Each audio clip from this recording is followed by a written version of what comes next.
존경하고 사랑하는 우리 구독자 여러분 반갑습니다.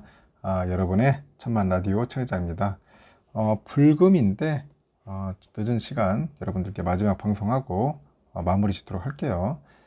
기분 좋게 이렇게 하루를 마감하면 좋은데 요즘 장이 너무 안 좋습니다. 장이 너무 안 좋고 특히 하반기 주식시장도 상당히 불안하다는 그런 이야기들이 좀 들려오고 있어요. 코스피 지수는 연저점을 계속 경신하고 있고요. 1일날 코스피 지수가 장중 2300선 밑으로 주저앉기도 했고 하반기에도 코스피 하락 전망이 적잖이 않아요. 적잖고 지금 상당히 안 좋다는 거지. 응? 그리고 증권가에서 또 경기 침체 우려가 불 것이다 보니까 그 추가적인 지수 하락이 계속될 것이다. 그렇게 내다보고 있습니다. 이날 코스피 지수 전거래보다 27.2포인트나 하락을 해가지고 2305.41을 기록을 했지 않습니까? 코스피가 2300선 밑으로 주저앉기도 했었어요. 장 마감 직전 2300선 간신히 해본 거예요. 간신히. 지난 6월 코스피 지수는 전 세계 그 주요 지수 중에서 하락폭이 가장 컸어요. 어떻게 전 세계에서 가장 커? 하락폭이.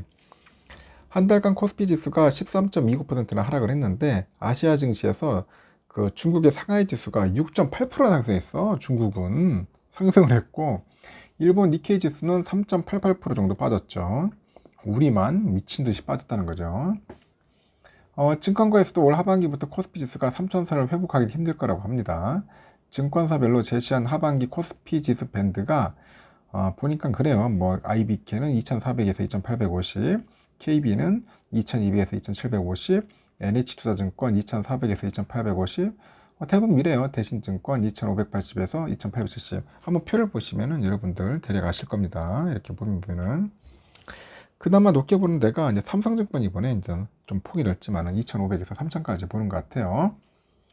코스피 지수의 그 주가 순자산 비율 PBR이죠. PBR이 1배가 2,540인 점을 감안하면은 현재 증권사들이 제시한 그 전망치 하단은 PBR 0.8에서 0.9배 정도 되는 것 같아요. PBR 0.8배는 그 2008년도 그 금융위기 때와 비슷해. 금융위기. 야, 금융위기와 비슷한 그런 수준이에요. 하반기 전망을 다소 보수적으로 잡은 것으로 해석이 되고 있습니다. 지난달 들어서 증시가 이제 폭락을 하다 보니까 지금 하반기 코스피 지수 밴드를 낮춘 것도 있어요.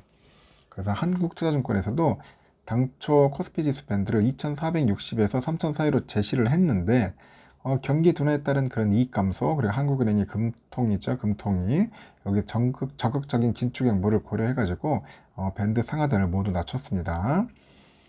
그래서 미국의 긴축 불확실성이 상반기보다는 완화되고 단기 급락한 주가로 인해서 저가 매수가 유입될 가능성이 있기 때문에 기존의 전망대로 코스피 지수는 시간이 갈수록 저점과 고점이 높아질 것이다. 그렇게 보고 있고 코스피 지수 밴드가 상반기에 비해서 낮아진 건 하반기에도 금리 인상하고 함께 경기 침체 우려가 계속될 것으로 내다보고 있습니다. 공급발 인플레이션이 단기간에 해소되지 않으면서 기업들의 그 하반기 실적도 위태로울 것이다. 그렇게 이제 보는 것 같습니다.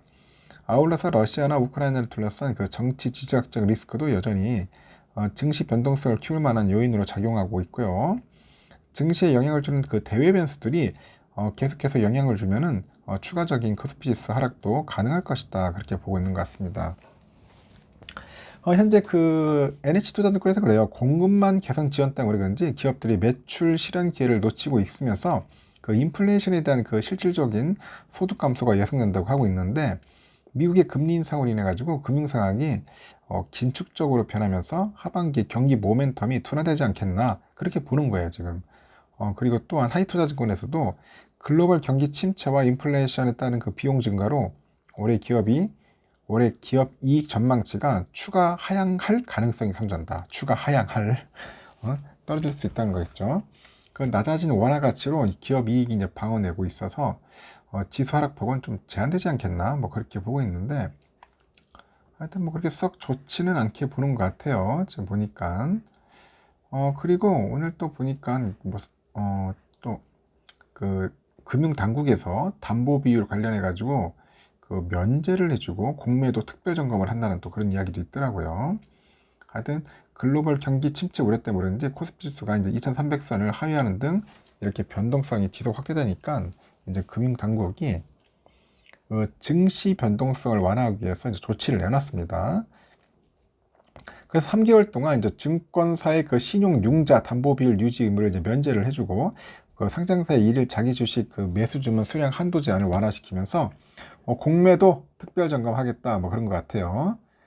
그래서 금융위원회하고 금융감독원 일일 주식시장 그 마감 직후에 김소영 부위원장 주재로 해가지고 한국거래소, 예탁결제원, 금융투자협회, 그리고 한국증권금융 등 이런 유관기관과 금융시장의 그 합동점검회의를 개최를 해요. 그래서 시장 상황을 한번 점검을 하고 그 증시의 변동성 완화 조치를 이제 시행하기로 합니다. 먼저 오는 4일부터죠. 4일부터 9월 30일까지 증시 급락에 따른 신용융자 반대매매 급증 우려를 이제 완화하기 위해서 증권회사의 그 신용융자 담보비율 유지 의무를 이제 면제하기로 합니다. 금투업 규정에 따르니까 그 증권사는 신용융자 시행사 담보를 140% 이상 그 확보를 해야 하고요. 확보를 하고 내규에서 정한 비율의 그 담보 비율 유지를 해야 합니다. 그래서 이번 조치에 따라서 증권사는 그 차주와 시장 상황 등을 고려를 해야 돼요. 탄력적으로 담보 유지 비율을 이제 결정할 수 있게 됩니다. 결정할 수 있다. 또한 오는 7일부터죠. 7일부터 이제 10월 6일까지 3개월간 상장기업의 일일 자기 주식 매수 주문 수량 한도 제한을 이제 완화합니다. 완화를 해요. 이를 통해서 상장사는 하루만 해도 자기 주식 취득 신고를 한 주식수 전체를 직접 취득할 수도 있고요. 신탁 재산 총액 범위 내에서 신탁 취득도 할 수 있는 겁니다. 금감원하고 거래소하고 합동으로 이제 공매도 특별 점검을 실시해가지고 이제 공매도 현황과 시장 교란 가능성에 대해서도 한번 살펴본다고 하니까 금융위치에서는 그럽니다. 앞으로 매주 금요일에 금융시장 합동점검회의를 통해 가지고 그 증시 등 금융시장 상황을 점검을 한다고 하네요. 그래서 컨틴전시 플랜에 따라 가지고 필요한 시장 변동성 완화 조치를 검토해서 시행이 나갈 것이다. 그렇게 현재 보고 있는 것 같습니다. 하여튼 우리의 삼성전자는 뭐 3거래일 연속 하락을 해가지고 52주 신저가 또 갈아치웠죠. 하여튼 열심히 갈아치우고 있습니다. 52주. 장중 주가가 뭐 56,300원까지 갔었으니까 계속 갈아치우고 있고 지난 6월 한 달 동안 5거래를 제외하고 모두 하락을 한 것 같아요. 하여튼 뭐 삼성전자의 그 2분기 실적이 부진할 것이다. 뭐 증권가에서 그렇게 떠들어대고 있고 하여튼 악재도 많지만은 지금은 세계 경기 둔화, 세계 경제 상황이 좋지 않다 보니까 자꾸 이렇게 그런 여파로 인해 가지고 우리의 삼성도 영향을 많이 받는 것 같아요. 또 IT 수요 부진도 있고 뭐 랜 가격도 하락에 대한 그런 것도 있고 뭐 별의별 이야기들이 많이 들려오다 보니까 투심도 그렇게 작을 못하는 것 같아요. 뭐 삼성뿐인가 다른 종목들은 거의 뭐 초토화되고 있죠. 하여튼 지금 뭐 난리면 난리, 난리다. 상당히 안 좋다. 그렇게 보시면 될 것 같습니다. 이런 상황에서 여러분들 어떻게 해야 하나 참 깝깝할 거예요. 깝깝합니다. 7월달 참 뭐 희망이 있을까요? 희망이 있나? 이렇게까지 막 빠지고 하다 보니까 상당히 좀 다들 두려움과 상당히 힘들 것 같은데 문제는 뭐냐 이제 실적 발표인데 이제 실적 발표가 이제 7월달에 조금씩 나오기 시작할 거예요. 이제 과연 이 실적마저도 박살이 났다 그러면 이제 주가는 거의 나락으로 가는 거예요. 이제 또 나락으로 갈 겁니다. 또 그래서 내가 볼 때는 올해는 한 최대 50%까지는 빠지지 않겠나. 거의 반토막은 거의 기정사실화 된 것 같고 그리고 자이언트 스텝 할 것 같아요. 7월달에 또 자이언트 스텝 75bp 그러면 또 한번 또 휘청거리겠죠. 하여튼 이런 상황들이 좀 있으니까 여러분들 너무 성급하게 많이 매수하지 마시고 관망도 아주 좋아요. 관망도 하고 꼭 사고 싶으면은 조금씩 그렇게 매수해야지 한 주씩 해야지 많이 하지 마십시오. 저도 솔직히 마음은 막 왕창 사고 싶고 하지만은 뭐 총알이 한계도 있고 아직까지는 우리가 매수해야 할 시간이 있어요. 여유가 있다는 겁니다. 그래서 여유롭게 그렇게 다가서자는 거예요. 다가서자. 조급할 필요 없다. 그리고 이런 어려운 시기에는 멘탈 관리 잘해야 돼요, 여러분. 제가 아까 그랬죠. 몰입을 하더라도 여러분들이 그 열심히 하는 생업이나 본업에 몰입을 해야지 이렇게 쓸데없는 걱정과 근심도 안 생기지. 이거저거 다 걱정하고 괴로워하면은 힘들어서 못합니다. 힘들어서 못하더라고. 결국 스스로 이제 패배의식에 사로잡혀가지고 사람이 굉장히 보면은 부정적인 인간이 되더라고요. 자기도 모르게. 이럴 때일수록 여러분 멘탈 관리 잘 했으면 좋겠습니다. 좋은 사람 있으면 옆에 좋은 사람들 많이 옆에 곁에 두고 이야기도 많이 나누고 그렇게 즐겁게 보내세요.